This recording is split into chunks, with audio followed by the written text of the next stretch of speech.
I'm Suzanne Murdoch and welcome to Series 3 of Powering Productivity. Each episode I explore the energy that really genuine connections, expertise and being in your best flexible working environment can bring to you, your business and your whole life. So let's get started. Hello and welcome to you on this the Powering Productivity podcast. Great to be here as ever. And welcome back again to William Redpath, Director, Founder of Manabu Learning, Advocate of Remote Working, and Chapter Lead of Grow Remote's County Down. Did I get that right? You did indeed. Good job. William, we're making a bit of a series, it seems, this episode after episode around remote working at the moment. And last time we spoke around the demand for going back to the office, which was quite an interesting conversation. And on the back of that, I am super interested to explore your thoughts around, I guess, the possibilities and perspectives of more regional office working as opposed to the city-centric working. You know, do we need more access, more awareness of the options out there? So looking forward to discussing that with you in a bit. But for those of you who maybe haven't seen or heard from William previously, give us a bit of a synopsis of your story to date, William. Yeah, sure. So like you said, and well done, and you got a really good synopsis, Suzanne. Thank you so much. Wow. So yeah, I'm the director of and founder of Manabu Learning, and one of the main outputs of the work we do is around people development, is around training, working with teams, and we try to do that in innovative ways. And one of the things that we've been most successful with, I think, for the past few years, using digital games for that. So we were quite successful, I think. I want to say because of COVID, but let's just say in COVID, you know, there were a lot of companies there that were forced to work remotely and were struggling to run interventions with their people, and were worried actually about their people as well, and wanted to bring them together in a meaningful way. And you know, our games and platforms were a great way for companies to do that.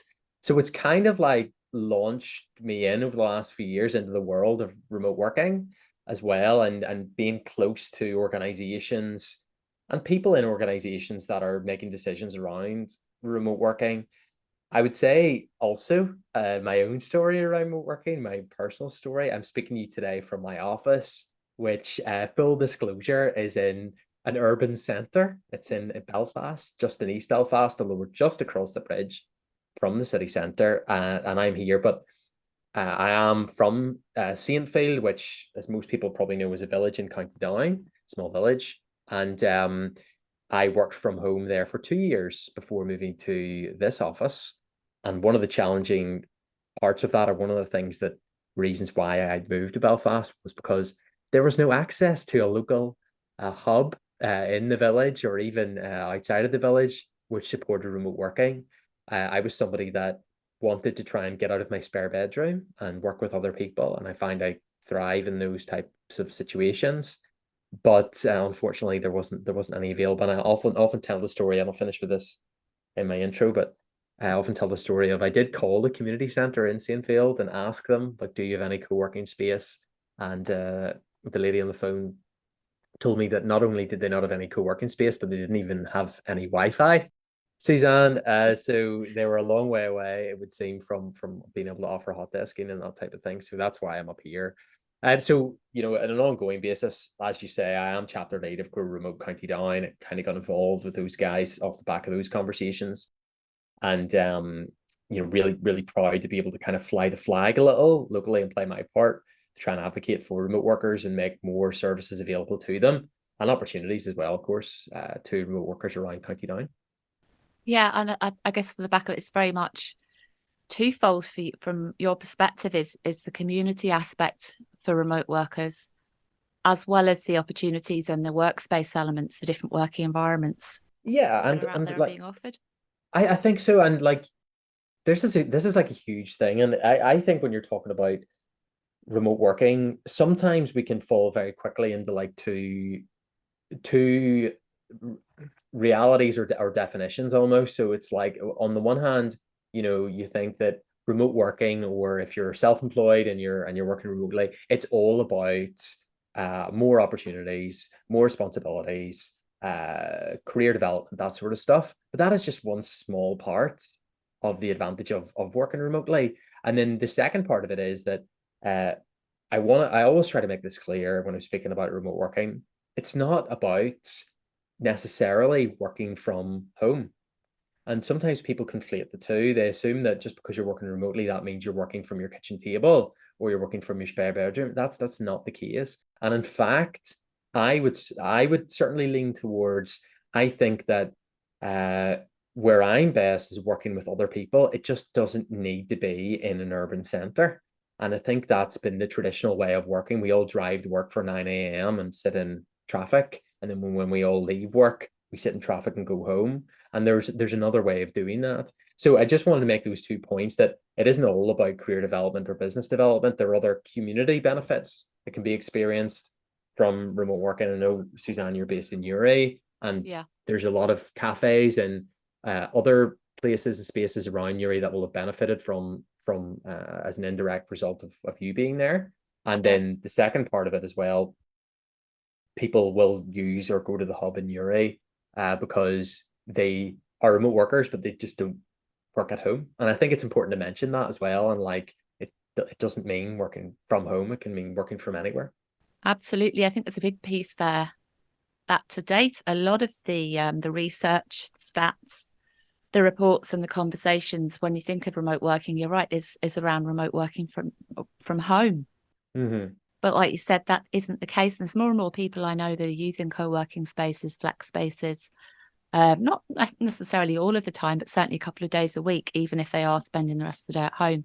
So Yeah. the stats aren't always 100% there. But I think there's a lot changing, and it's obviously constantly evolving. But the focus for today, we've touched on this already, is very much around flexible office working, but from regional locations as opposed to Mm-hmm. city centric.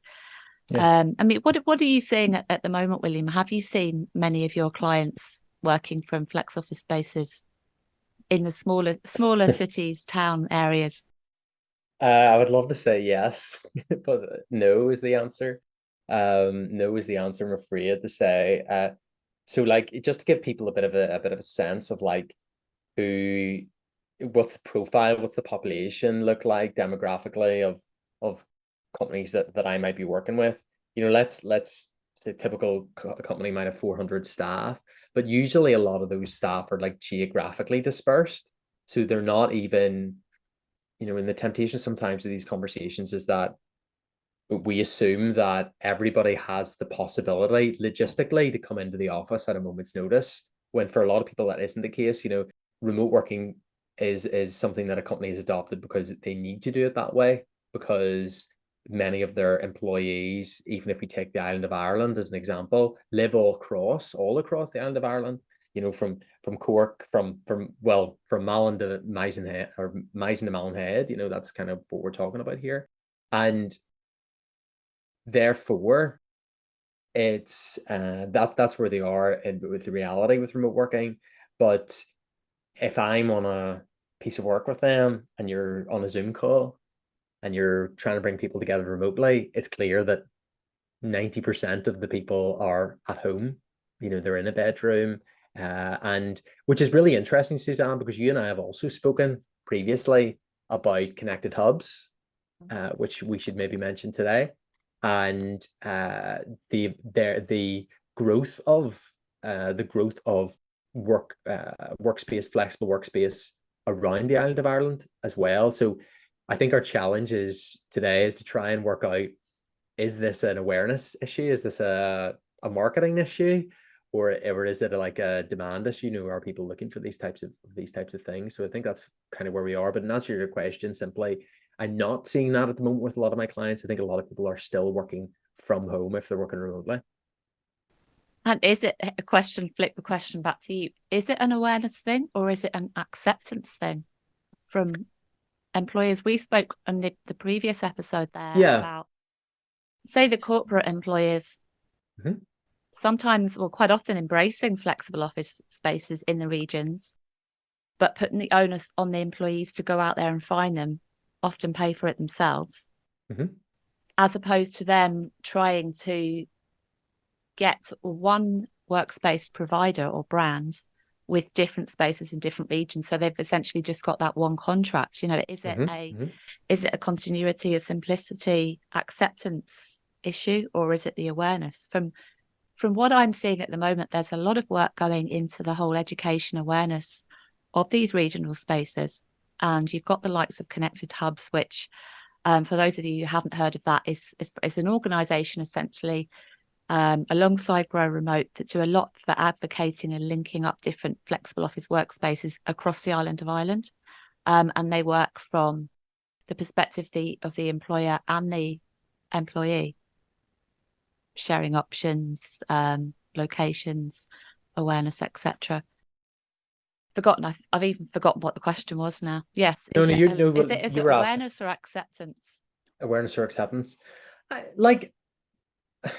don't want it to seem like there's like a blanket dismissal from organizations about using remote work, because the lazy thing would be to suggest that companies would say it was like you and me and we were working remotely. It's like, well, Suzanne and William are productive enough working from home, so why are we going to all of a sudden now pay so much, £100 plus per month for them to go and work somewhere else when they're doing that from home? And now, because Suzanne and William have asked for it, everybody else is going to want to do it as well. I think it's probably lazy to suggest that, so I'm not going to. I think where I've seen in companies taking advantage of flexible working space has been when there is a real benefit for them to do that. So we'll try and give you an example.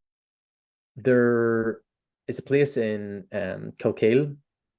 I think you and I have actually both been to, Suzanne, Maiden Morn, and it's on just off Knockcray Avenue, which is, so I'm getting into my Kilkeel geography here. You blame my family history, but it's just the center of Kilkeel, right in the middle of the town. And the interesting thing about that is that there's several organizations there who are headquartered in Belfast but have like a regional office there. And because some of the work that they do is around Kilkeel, and therefore it makes sense for them to do that. They're also organizations that want to be seen to have a physical and visible footprint in the community as well, and it's useful for them to have that. And similarly, whenever organizations have done that well, they have been intentional around, we're going to have a remote office. We want to have somewhere that people can come and work from. So when there's been a need, either because they've maybe got field-based staff and they need to have somewhere they can work from, or indeed they want just to have that visibility locally. So I guess that's the problem. It depends, and organizations are going to evaluate the proposition on that basis. On the other side of that, if it's a case of like they don't necessarily need that visibility, or there isn't the same benefit, perhaps then they're less reluctant. And then it's then put on to the employee themselves to come to their line manager and say, this would really benefit me, and here's the reasons why. But I still think we're in that place of like the onus is going to be on the unless a strategic decision, as I've described, by the company. The onus is very much going to be on the employee themselves as an individual to make the case for, this is where I work best and how I work best. I'm completely with you on that. And I think a ping thing that's certainly gone off for me in the last few weeks is, because of where we're geographically based here in Newry, a lot of the corporate remote workers we have are employed over on the mainland in England. So naturally, a lot of those employers may have regional co-working spaces across England because they've got a heavier basis of employees in certain towns and cities. So it's like a team base. Whereas those who are over here, the onus is, yes, maybe more on them because they're an individual as opposed to a team. So there may be that slight difference in regions between England and Ireland at the moment.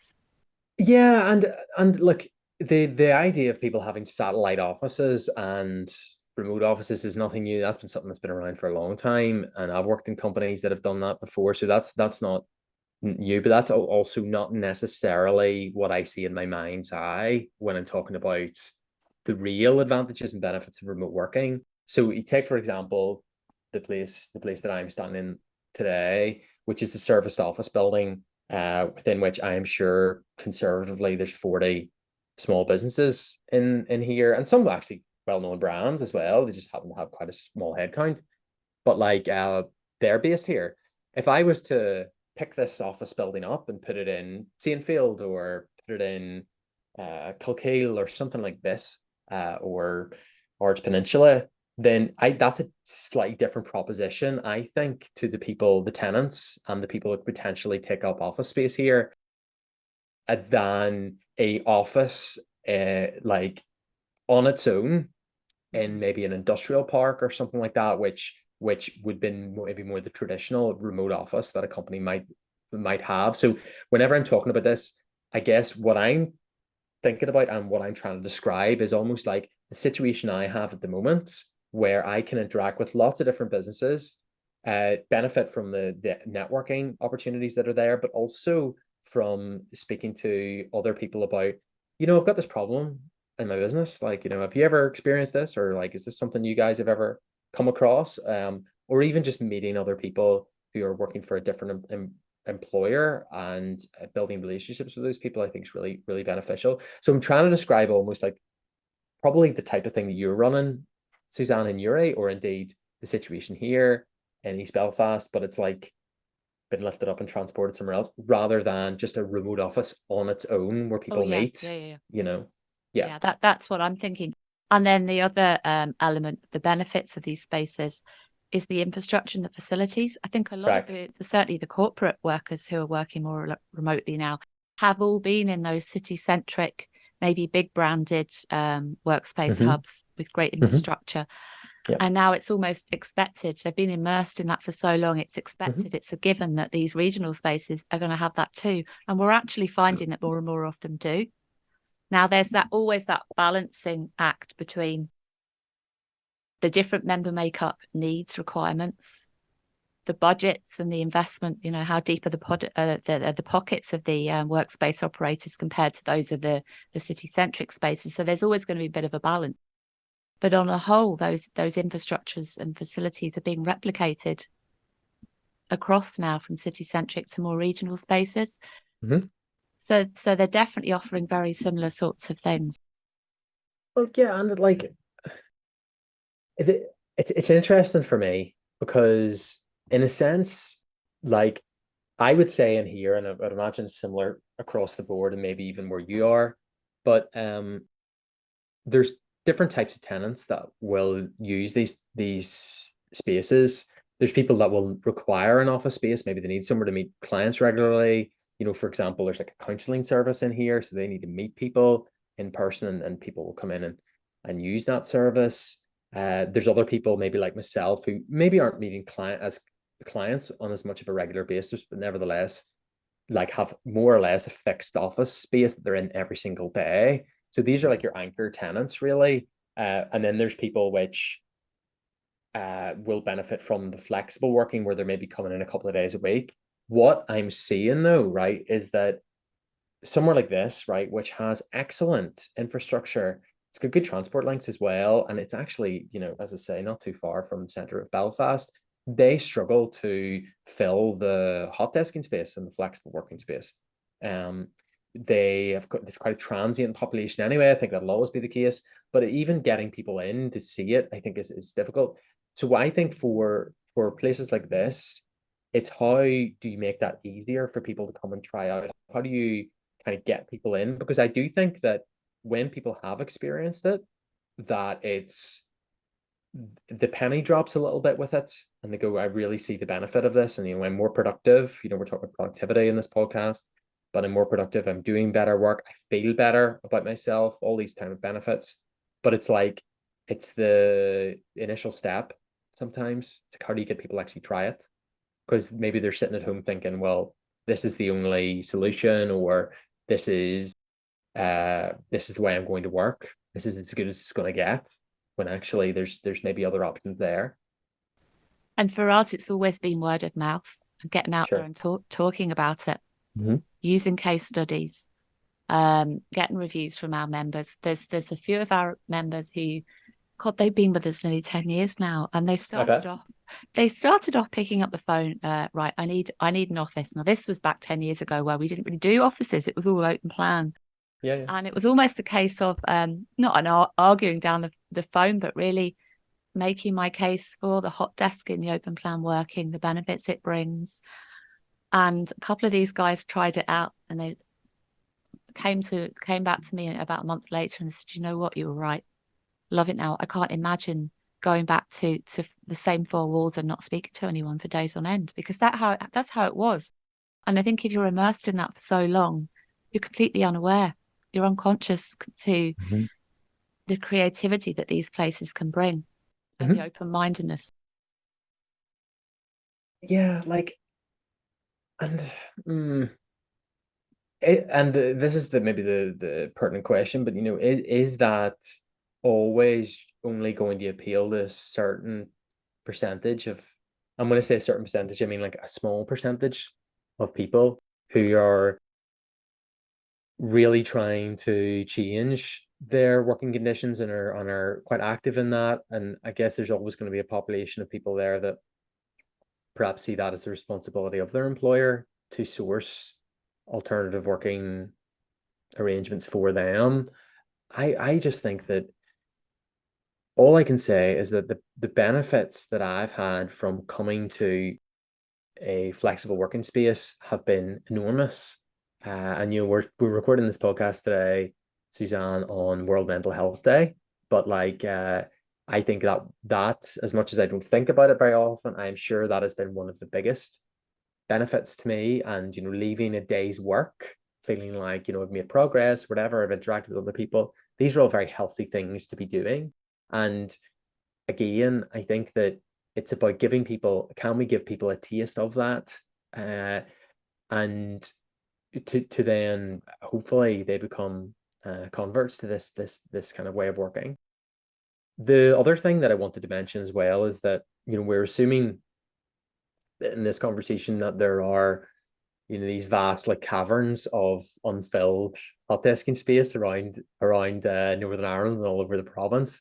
I'm not sure how much that is the reality either. I think there is still a little bit of a supply issue. And I opened this conversation today by speaking about my own experience of trying to find somewhere local to me that was 5-10 minutes drive away, and it wasn't in an urban center. And I think that still is a problem here. It still is a challenge. And there was that great article that was out. Maybe we can share that with people. But that great article that was out about how Northern Ireland is lagging behind like remote working a little bit compared to the Republic of Ireland. So I think we need to have a conversation about that as well. So that's the other thing.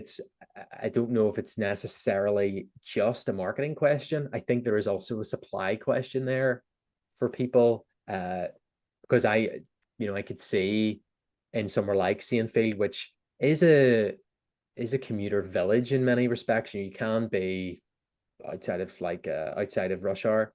You can be in the center of Belfast within like 25 minutes.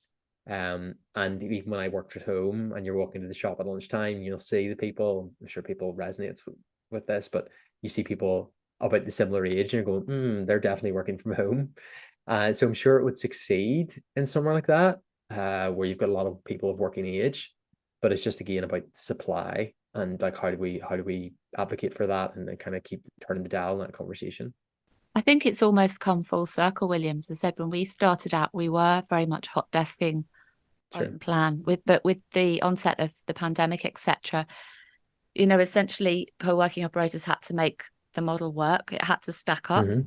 And Yep. so a lot of them turned more to off or flex. Essentially what it's called is flexible office spaces. So they had, say, 2-3 person offices, which could be used as desk share, could be used as a meeting room. So keeping it flex, but less of that whole open plan. And as a result, to date, the demand has been more office and shared office. Mm-hmm.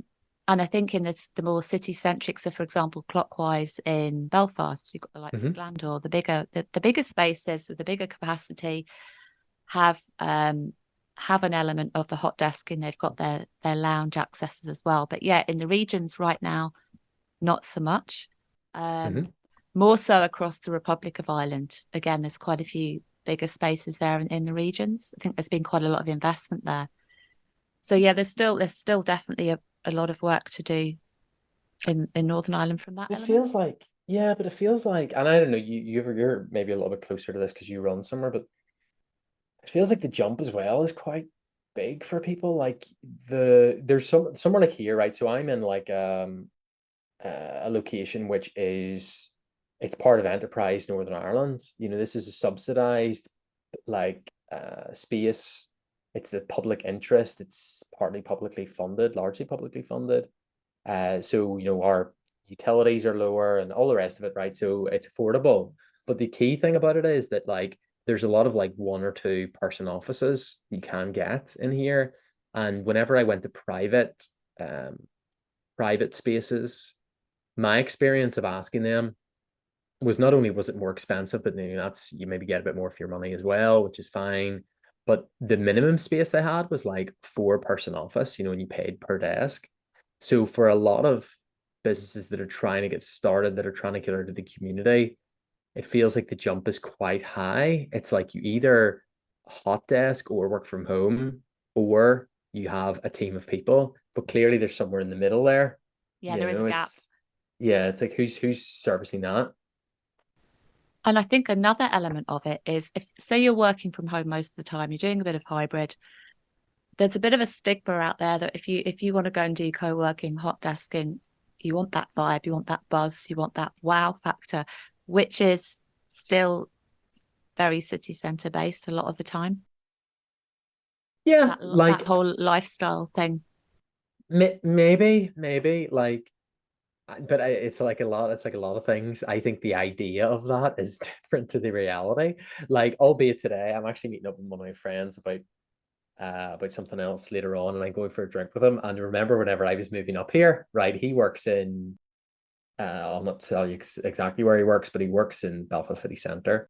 And whenever I was moving up to Belfast, you know, the chat was, oh, we'll be like going out for drinks like every week, and we'll be like doing a lesson, catching up all the time. I think we've been out for drinks like twice or three times in like a year. You know, the reality is that like you you don't do that as much as you think you're going to. I know, I hear that so often. And whenever, you know, at the moment I'm looking at getting a house, and we're looking at a couple of different places. I've mentioned that I live in Saintfield, but we're also looking at somewhere maybe in Hillsborough as well. And like the thing that puts me off Hillsborough is that, oh man, like coming down the M1 is gonna be, you know, so you're not adding in like if you're going to get a space in the city centre, and because I think we're just talking about the attraction of coming to a city centre, whether it's Dublin, Galway, Belfast, Cork, whatever, and you're attracted to that because of the lifestyle benefits you're going to get. I think what you're actually adding in reality most of the time is a commute and traffic and the hassle of working in a city centre. That's going to affect your life much more than the odd time you get to meet up with friends for drinks, really. And I don't know, maybe maybe if I was 10 years younger, Suzanne, maybe I would be doing that. But it's Maybe. a continuous balancing act, isn't it? And you really do have to do Yeah, that pros and cons list. And you do, again, like yeah. everything else, it's constantly evolving as we're evolving as people. Your priorities change, your likes, your dislikes change. I wonder as well, like, is there an attraction to places like, let's just take the co-working spaces in of themselves for a moment, rather than the other things that maybe indirectly impacted on that, such as lifestyle or, you know, whatever. I wonder, a lot of the enjoyment that you're going to get, you know, we're talking about interacting with people, but you need to enjoy interacting with those people. Like that needs to be part of it as well. And you need to like make friends. If you know, you don't want to go somewhere with people that you don't like, or if you were a sociable person and you wanted to socialize, if that wasn't the case when you got there, then maybe it's not meeting your expectations. So what I'm wondering from a practical point of view is that, is there a job of work to be done around, you know, getting like a bit of a critical mass of people there together, like almost, if there's, say for example, somewhere was, if I was opening somewhere like the Hub, right, in that you're doing in Newry, and I was doing something like that in Saintfield. I think I'd be interested in getting like almost a group of 10 people that kind of all almost knew each other and like getting them all to come at the same time. I know that's a nice idea, but it feels like that's going to be part of it as well. There needs to be a core group of people Yeah. there that are going to hold the thing together And what they and get say is, on. Yeah. what they say is now, if you're starting a traditional co-working space, which is more about the community, the people side of things, Yes. you have to have that client in mind, that one person that you'd love to work with. What are Yeah. their values? Are they aligned with your values? And start from that point. Don't just take the first person that comes along, because if you're not careful, you're going to form those 10 people that you just cannot work with and do not gel, because Yeah. there's no purpose or balance of values there.